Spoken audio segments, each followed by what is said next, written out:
at one of the many mangrove forests in the coastal line of the Gambia. Majority of the people here are known for fish farming, crab hunting, and most especially oyster farming.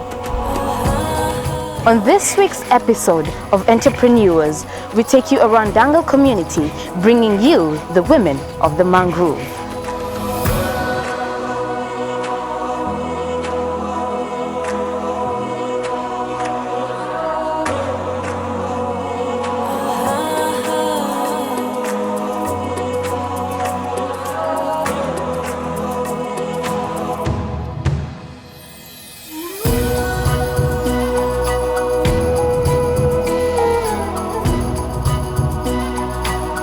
Oyster fishers are becoming too much. Most of these women are now engaged into oyster fishing, so which leads to the scarcity of oysters nowadays. At this time of the year, you cannot come here and have oysters. So that is why they also engage in trying to, increase their harvest by introducing oyster farms. You can see those stakes standing. Yeah. Yes, that is an oyster farm, so that they can increase the oysters. So they will not only depend on the mangroves, but then they will also create their own way of, planting oysters. This is also done by taking these cells, the already open cells. Those are the ones you will take, put it on a rope, and then tie it up. Okay. Yes, so the oysters will come and stick there. Maybe in a period of 1 year or 2 years, then you just have to go and harvest it. Yeah. And this form is more easier because you just go and cut the rope and put it inside a bucket. Yeah. So basically, this is the reason why they are not on oyster harvest, and this is why women will go for crab fishing. Some will go for the dragnet fishing, and others will go for cockles. Crab fishing, as we all know, is not an easy process. This is a net used for crab fishing.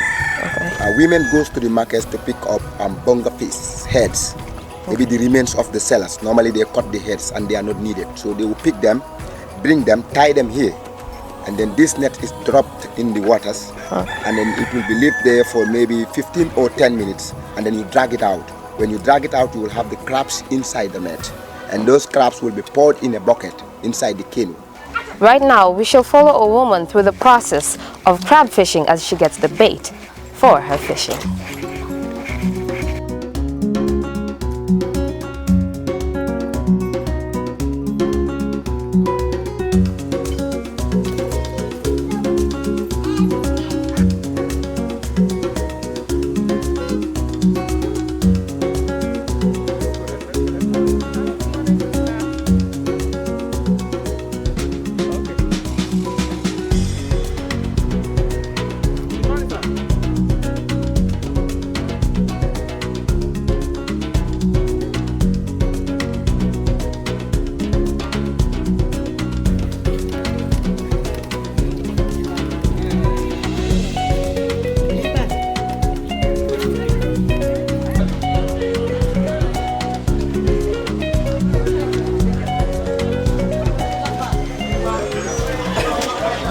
We are at Banjo Market, where she is collecting the bait that she will be using for her crab fishing.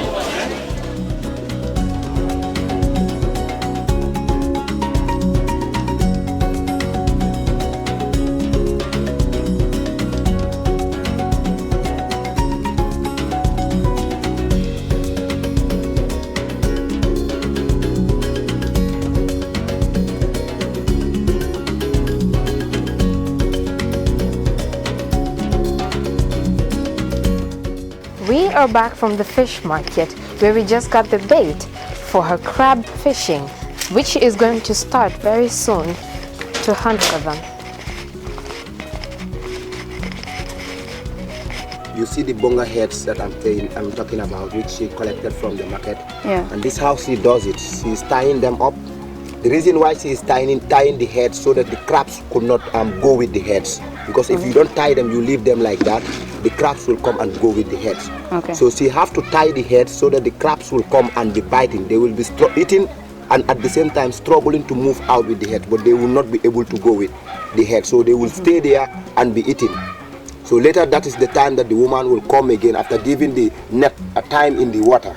been sinked inside the water, then she will come and pull it out. Yeah, that's how they trap the crabs using this net. So presently she's going to tie all of the nets, then pick them up and put them in the canoe, then move for fishing. And how long will that take? Yeah, normally it depends because the water is down now. So it depends on her. So you can stay there until when the water is up, like let's say the high tide is full. So she'll come back. Maybe she might spend 3 hours or 4 hours in there. But trust me, it's not easy because it's a tow and floating. You have to be moving all about.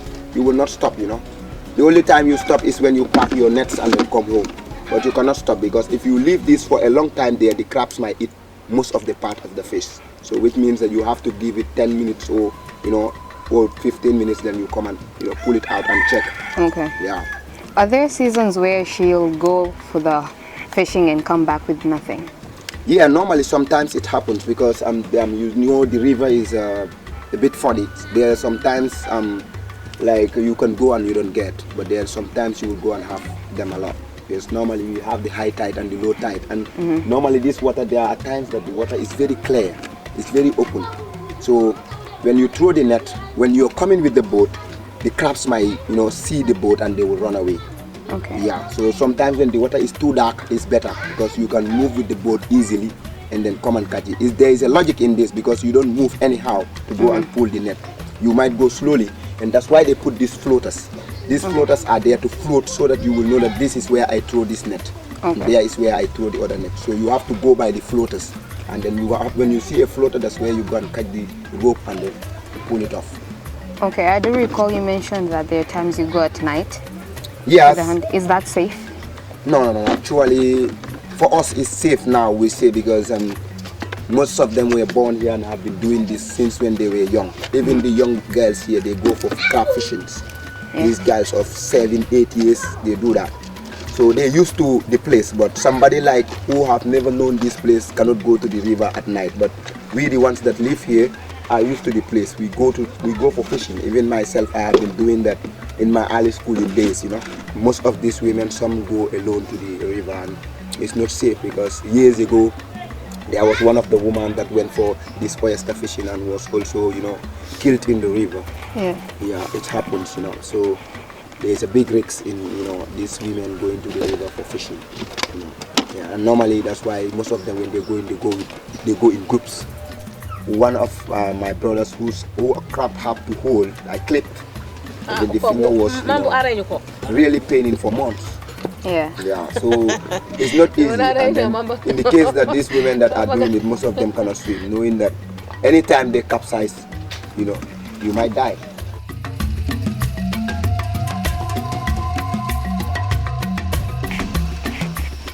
We will be going on a short break, and when we come back, we will give you a detailed process of crab hunting.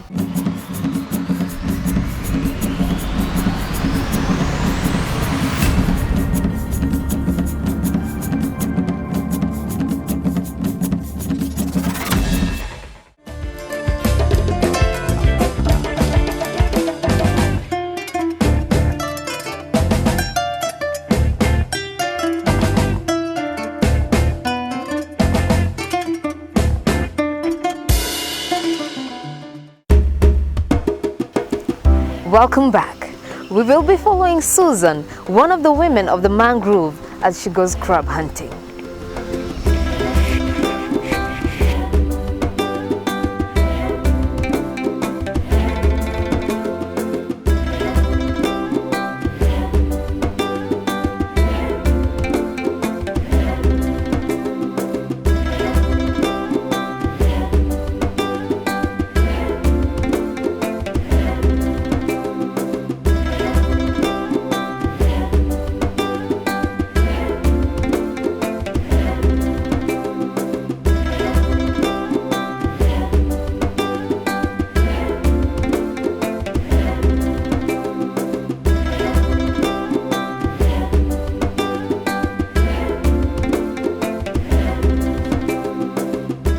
Going into the water for crab hunting, and she is going to carry us along through this process.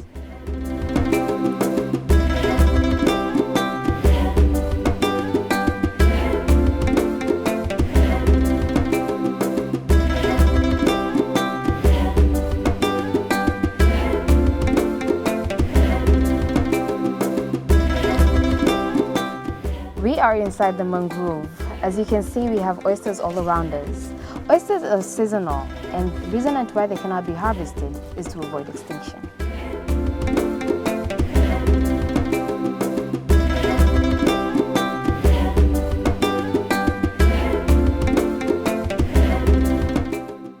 She needs to go to and fro, because the first one that she threw there, that is that one there, she needs to go and pick up that one, then pick up this one, pick up this one, pick up this one, pick up this one. She needs to be counting them like that. Whenever she reach there, she will have to go back and start again from there. So meaning the whole day, if she spend here 4 hours, she will continuously be paddling, no stop. You can feel that the wind is blowing, and then it is very difficult to be paddling against the wind. The wind always, stops you. She is throwing her nets. That's what she is doing. So after she puts all her nets down, she's gonna come back checking if they're pulling them out to see if anything has been caught. Exactly. She needs to give them time so that the crabs can come and get into the net to remove that trap that she put, like the bonga heads. Yeah, that's what she is gonna do. But she just have to throw this one and give the nets time. Yeah, you see the big buckets that she placed. That's where she will be pouring the catch. Yeah, the catch of the crabs. That's where she will put it. So she's going to stay here until probably nightfall? Yeah, because the water is down, then she will stay here until the water flows up. So that's what she does, because when the water flows up, some of these nets will not be able to touch the ground. They need to touch the ground. So some of these nets will not touch the ground. That's why they do come during, when the water is down, they come for fishing, because that's why they tie the rope. So if the water is high, the net will not be able to touch the ground. And if the net is heavy, the net might sink with the bottle. So it's something that makes them to make it balance. Exactly. It's something that they normally complain of. Sometimes they lose most of their nets, because of that. That's why they put these floaters. Sometimes some of them prefer throwing nets in places they normally have most of the catch. They identify that this place, the last time I fished here, I caught a lot of crabs. So normally some of them will be throwing those spots. They have their favorite spots because they have been doing it for long. So they know where to throw the nets and then, get crabs. So she will be following them one after the other. Whenever she have a catch, and see if she has a catch. She have to pour it inside that bucket. From picking the first one and going one after the other. It means that there are several. Yes. Exactly. From there, she will get back straight to the other one, the first one, because there is time. Hence she is going one after the other. That one is taking time, because since she started from that one to this place, there is some minutes going. So immediately she reach at the last one, she will go back to the first one. So that's why I told you it's a to and fro thing. They need to be going and coming. No waste of time. So meaning if you have 4 hours here, that's what you will continuously keep on doing. Yes. It's not every net will have a catch. So sometimes you can pull all of them, you will not catch. So it comes with luck. Yeah. Yeah. Maybe when you were throwing the net there was no crab around. So obviously that net will not have. But if there are crabs around, they will just rush in and try to pick up whatever is inside the net.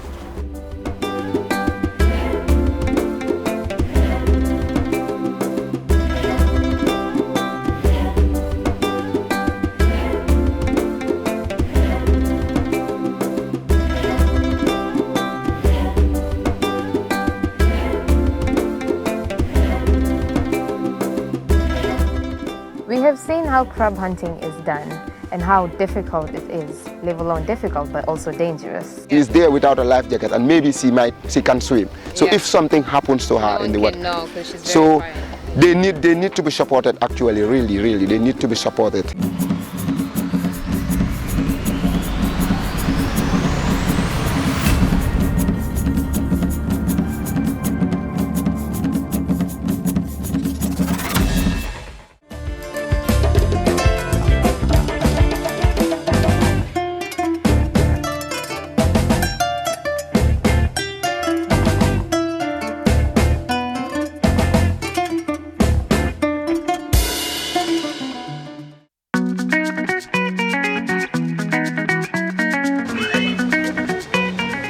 Welcome back. We are at Serokunda We shall take a short journey into the market as we see how the goods of the mangrove are being sold.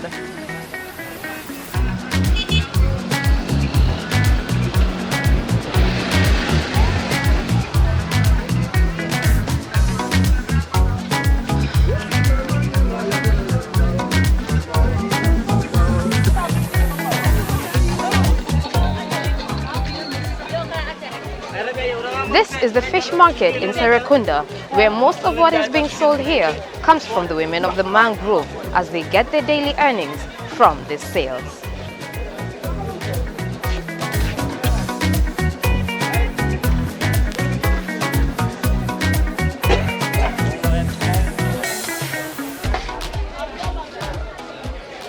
More than half of the population of Gambia depends on fresh fish and crabs as a high source of proteins and vitamins for the entire household. The women of the mangrove not only support their families, but also help improve the economic standpoints of our country. Go to the market and then they pay duty, what we call duty. They pay tickets to sell before they sell. If not, they will send you out. They are producing and giving it out to Gambians. They catch fish, crabs, oysters, contributing in economical development of the country.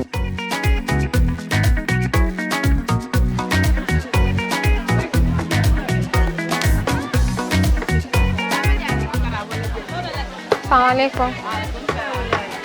How much is it? How much? 25. 3 for 25.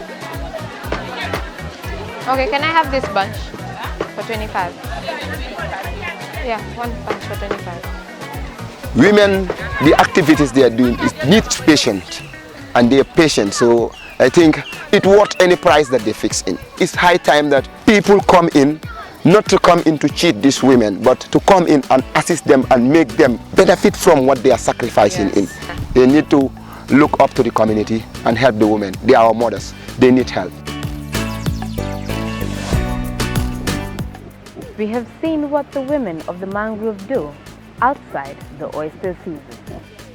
Join us on our social media platforms as we discuss more on this episode and many more at Musso Media House. I am your host, Saida Batuli.